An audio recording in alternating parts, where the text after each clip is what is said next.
Hi there, ladies and gentlemen. It is midday in Douala, Cameroon's economic capital city. This is the midday bilingual edition of Information live from Équinoxe Central News Desk.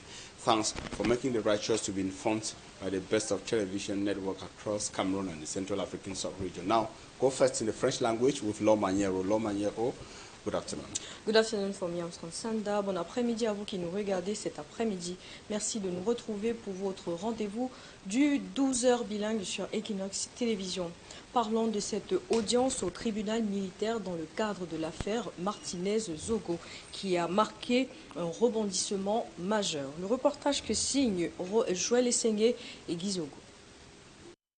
L'audience de ce 13 juillet 2026 ici au tribunal militaire au sujet de l'affaire Martinez-Zogo s'est apaisantie sur la poursuite de la cross-examination et de la réexamination de l'expert Jean-Pierre Oloumou.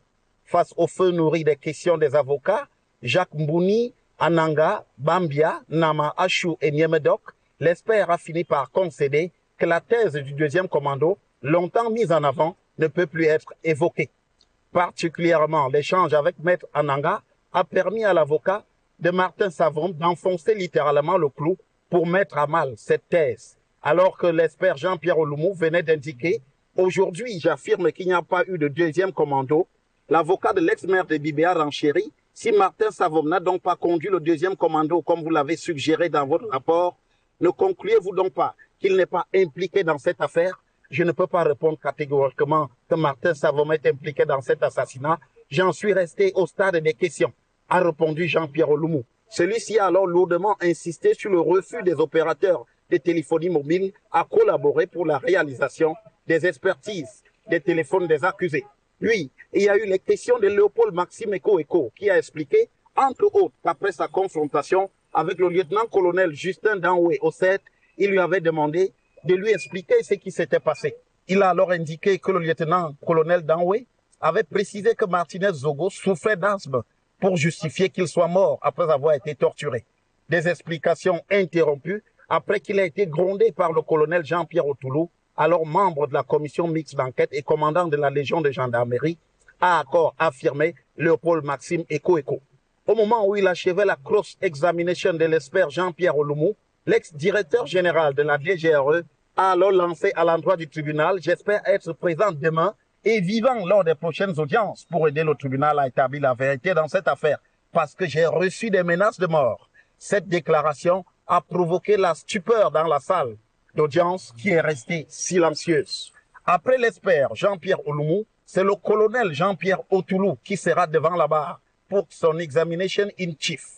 Depuis le tribunal militaire pour Équinoxe Télévision, Jouillet Guizogo. Quel encadrement pour les personnes âgées au Cameroun? Victimes de manque de considération à leur égard, les personnes âgées dénoncent le laxisme des autorités publiques au Cameroun. Le reportage de Rodrigue Assi et de Aïk Cyril. Une célébration eucharistique pour implorer la bénédiction de Dieu et lui confier le sort des personnes dites du 3e âge au Cameroun. La plupart du temps, ils sont marginalisés. Vous savez, dans nos sociétés africaines, quand on dit déjà vieille personne, on voit sorcier, on voit ceci. Pourtant, ce n'est pas ça. Ce sont des personnes qui doivent vivre une affection particulière venant de nous. Au départ, ils n'ont pas été des personnes âgées, ils ont été comme nous avant de devenir des personnes âgées aujourd'hui. Pratiquement abandonnées à elles-mêmes et confrontées à de nombreuses difficultés, les personnes âgées se tournent vers le gouvernement qu'elles appellent au secours. Le gouvernement même, comme ils sont aussi ceux qui sont, ils ne regardent pas les gens qui peuvent vraiment faire quelque chose. De nous voir aussi comme des gens. Tu pars même à l'hôpital, tu chômes là, on ne fait rien, on passe si tu n'as pas l'argent. S'ils peuvent aussi prendre part comme ça, là, même une fois l'an, c'est pas tuant. Oui, franchement, qu'on nous assiste, qu'on ne nous abandonne pas à nous-mêmes. Moi, par exemple, j'ai des petits-enfants, je suis un veuf. En l'absence de politique publique dûment implémentée par le gouvernement, c'est la mairie de Yaoundé 7 qui vaut le secours des personnes âgées à Yaoundé. La mairie de Yaoundé 7 est engagée à s'occuper des personnes vulnérables, entre autres ces personnes du 3e âge. Les personnes du 3e âge sont des icônes, ce sont des monuments que nous devons protéger nous devons être près de ces personnes-là. Donc la mairie de Yaoundé 7 est engagée à tenir ces personnes âgées par la main, toutes ces couches sociales défavorisées là, nous sommes là pour elles. En plus des prières élevées au ciel, la célébration est marquée par des consultations médicales et la remise de quelques présents aux personnes âgées à Yaoundé. Au sud-ouest, précisément à Ekondotiti, dans le département du Tian, l'enclavement continue de compliquer le quotidien de la population. Les habitants fondent désormais leur espoir sur la réhabilitation de l'axe Lobé-Bekora, Bafaka et Bissoro. Claudia Essia dans ce reportage. Dans l'arrondissement d'Ekondotiti, dans la région du sud-ouest, se déplacer d'un village à un autre reste un véritable parcours du combattant. Faute de routes bitumées et de ponts, les populations dépendent des motos qui empruntent des pistes boueuses presque impraticables en saison de pluie. À l'absence de ponts, les motocyclistes traversent les rivières à moto, tandis que d'autres habitants les franchissent à pied sur des passerelles de fortune devenues de véritables dangers. L'espoir renaît avec le financement par le gouvernement de la réhabilitation de l'axe Lobé, Bekora, Bafaka, Pendant, Bissoro. Dans un communiqué adressé au gouverneur de la région du Sud-Ouest le 18 juin 2026, les chefs traditionnels des villages Baloué et Barombi saluent cette initiative et demandent à être impliqués dans la réalisation de ce projet. Nous sommes des chefs de l'arrondissement de Ekondotiti. Nous sommes informés d'un contrat de route, une route qui quitte l'Obé Estate en passant par Bekora vers l'intérieur de chez nous, Bafaka, ainsi de suite. On est venu se faire informer davantage de quoi il s'agit et comment on peut s'impliquer. Reçus ensuite en audience à Boya, les chefs traditionnels ont obtenu le soutien du gouverneur. Bernard Okalia Bilay a salué leur engagement et les a invités à veiller au bon déroulement des travaux afin d'assurer la réussite du projet. Dans la région de l'ouest du pays, 2 jeunes filles ont été fauchées après la publication des résultats du BEPC. Parlons de la pression scolaire chez les élèves dans ce reportage de Rodrigue Gassi et de Leclerc Takem. Merveille Maniwan, élève dans un collège de la place, est décédée après avoir appris son échec pour la seconde fois au BEPC. Elle est rentrée du travail parce qu'elle faisait un stage de la couture là, pour 3 mois. Dès qu'elle est rentrée, elle a pris la ratacon au souris, non. Elle a pris maintenant, elle a mélangé sur la nourriture, elle a bu. L'adolescente a laissé un message avant de passer à l'acte. Elle a écrit une lettre que papa, maman, je vous aime bien, mais je dois vous quitter. Elle dit qu'elle a échoué. Elle a fait comme ça, elle est allée se coucher au lit. Et 30 minutes après, il y a sa petite sœur qui est venue la trouver couchée au lit parce que sa mère n'était pas là. 1 heure du temps après, sa mère est revenue. Elle a dit à sa mère que Merveille est là-bas couchée au lit. Elle a écrit une lettre. C'est là où maintenant la mère dit que Merveille, elle part maintenant, elle voit l'enfant était déjà faible. Elle l'a amené à l'hôpital. Nous-mêmes, on l'a poursuivi à l'hôpital. 1 heure du temps après, elle était morte. Dans le Nous, même douleur. Au lycée bilingue de Koutaba, Mohamed Arafat, élève en classe de seconde à 4, est également décédé des suites d'un choc émotionnel après l'annonce de son échec au BEPC, selon une source proche. 2 vies fauchées. Ces cas créent une onde de choc dans la région de l'Ouest. Pour certains, la pression des parents et la peur de décevoir sont en cause. Les parents mettent beaucoup de pression sur les enfants. Les parents même qui mettent la pression sur les enfants, beaucoup n'ont pas réussi les examens du coup. Ils ont eu à le faire plusieurs fois et même n'ont jamais réussi. Pourquoi devez aujourd'hui mettre la pression sur les enfants? La faute d'hydratation fait échouer l'enfant et là, l'enfant peut se suicider si tu n'as pas pris cet enfant en charge. Les enfants doivent d'abord, avant l'examen et après l'examen, être pris en charge par les parents. Cette prise en charge psychologique permet de savoir qu'il peut avoir échec. Pour d'autres, il faut désacraliser l'échec et apprendre aux enfants à se relever. Parfois, on échoue, c'est pour préparer plus quelque chose. La réussite de demain. Tous ces enfants aujourd'hui qui croyaient que l'échec est une mauvaise chose, donc je condamne fermement cette affaire. Ça fait partie de la vie. En observant le comportement de l'enfant tout au long de l'année, on peut être certain que l'enfant s'est préparé suffisamment. Maintenant, on peut lui dire, le reste, c'est que tu travailles et que le Seigneur décide de la suite. Si c'est bon, on applaudit. Maintenant, si c'est pas bon, c'est pas la fin de la vie. L'échec à un examen ne définit pas un destin. En cette période sensible où les résultats tombent, il faut privilégier l'écoute et la bienveillance pour ses enfants.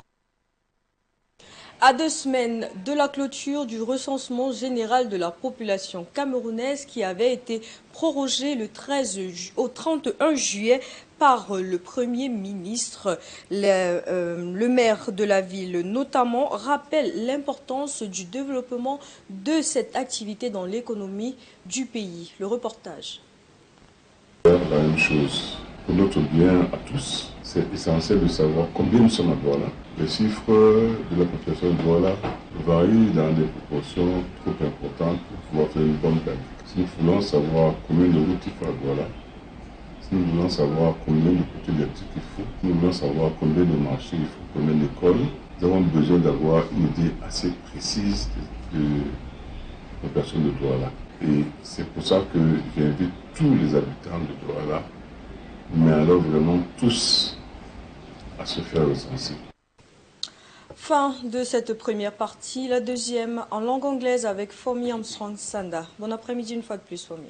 Once again, good afternoon to you, Lord Maniero, ladies and gentlemen. Good afternoon. We're glad you're staying with us in the second segment of news. The mayor of the city of Douala has blamed incivility, irresponsibility, and the lack of the respect of the law for collapsed buildings repeatedly in many neighborhoods across the city of Douala. The mayor was speaking on the heels of a building collapse in Bona Musadi that left at least 8 persons dead. And within the same context, the mayor of the Douala 5 municipality says that measures have been taken to avoid a repeat of that unfortunate incident within his municipality. They were speaking to our reporter, Mala Glory, in the following report.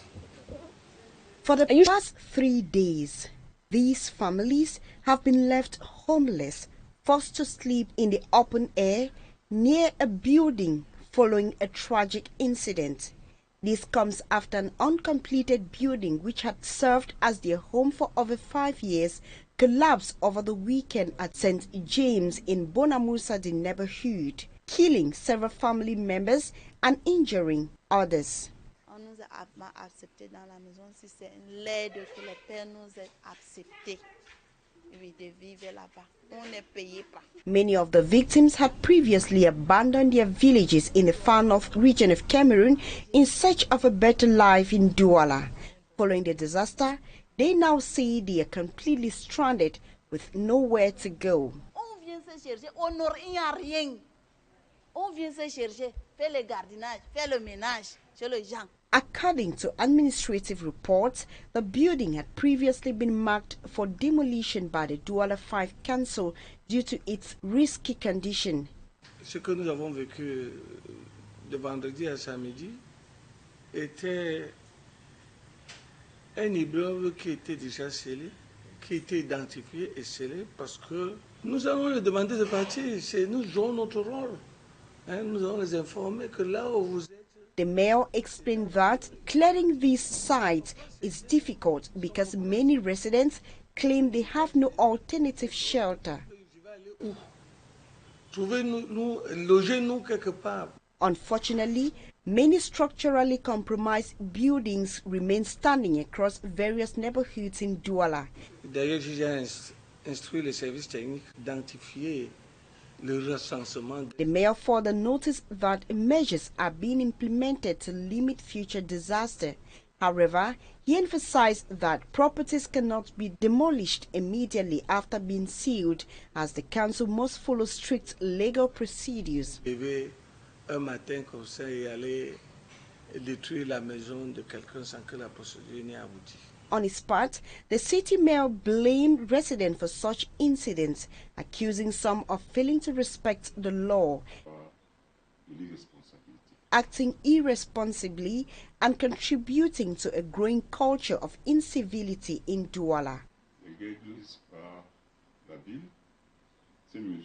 While the victims continue to suffer in the cold, waiting for humanitarian aid, many vulnerable people are forced to live in abandoned structures just to survive. It is common for buildings to collapse in Douala during the rainy season, much like the 2023 incident at Mobi Guinness, which claimed the lives of more than 20 people. Consequently, the authorities are being called upon to step up safety measures to secure the lives of these victims, most of whom are internally displaced persons fleeing conflicts in the far north, northwest and southwest regions.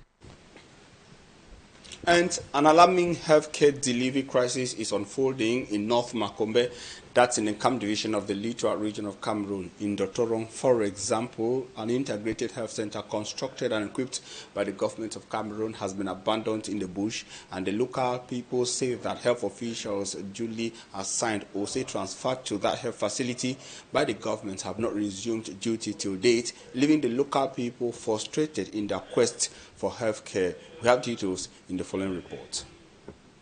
The Dontro Integrated Health Center, abandoned in the bush. No patient, no medical doctor, and no life. The entire building is swallowed by grass. The walls are cracking. The staff has completely abandoned the center. Months ago, the Ministry of Public Health officially assigned a female healthcare worker to this post. However, sources confirm she never showed up to assume her duty. This hospital na d'ici Amso na centre de santé intégré from Dotorong. And since we, Monsieur le Ministre, the hospital you see behind me is the health center of Dotorong, and since the Minister of Public Health transferred an official here, the person has never showed up for service. This is why we are crying for the government's intervention to review our situation. Say come help them. How will now the woman never come for take work? Because of this single absence, an entire population has been left to fend for themselves. People that are sick for ya, we from go to them sick no day. People that are suffer, time we sick the whole them. As the Dontro Health Center continues to decay under the weeds, the frustration of the North Makombe population grows. They are now crying out to the Minister of Public Health for an urgent intervention. We are begging the Minister of Public Health that the woman that was sent to work here has not resumed work till date, and we hear that she is working elsewhere. Government try to see the problem. I bet Papa Minister, you say put the eye for down people you design for different places. Now Cameroon don't want. The contrast between brand new building decaying under the weeds and the population left entirely without medical care highlights a severe breakdown in the system. And for several decades, poor road infrastructure has left local residents and inhabitants of Équinoxe, it's a subdivision in the Indian division of the southwest region of Cameroon, frustrated and isolated, having adverse impacts and effect on their economic and social activities. However, hope is set to be in the horizon after the government secured funds for the rehabilitation of a strategic road stretch, that is the Lobe, Bekora, Bafaka, Pondo, Bisora road stretch. Local inhabitants say that they are hopeful that the project's implementation will begin as soon as possible. The voices of the people of this administrative unit in Cameroon were heard by the traditional rulers who met with the governor of the southwest region in Buea recently. They expressed their wish to see the project commence as soon as possible. Details with Équinoxe. For many residents of the Équinoxe subdivision in the southwest region, traveling from one village to another remains a daily struggle. With no tarred roads and no permanent bridges, motorcycles are the main means of transport, navigating muddy and slippery tracks that become nearly impassable during the rainy season.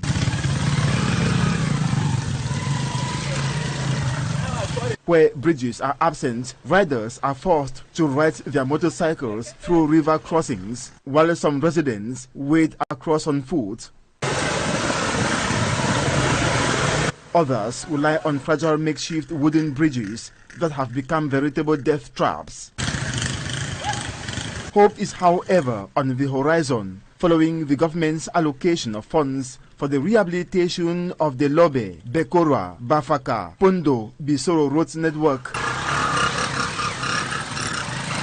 Welcoming the initiative, traditional rulers from Balwe and Barombi villages addressed a communique to the governor of the Southwest region, expressing gratitude for the project while requesting that the Civil Engineering Corps of the Cameroon Armed Forces be entrusted with its execution, citing persistent insecurity that could hinder civilian contractors.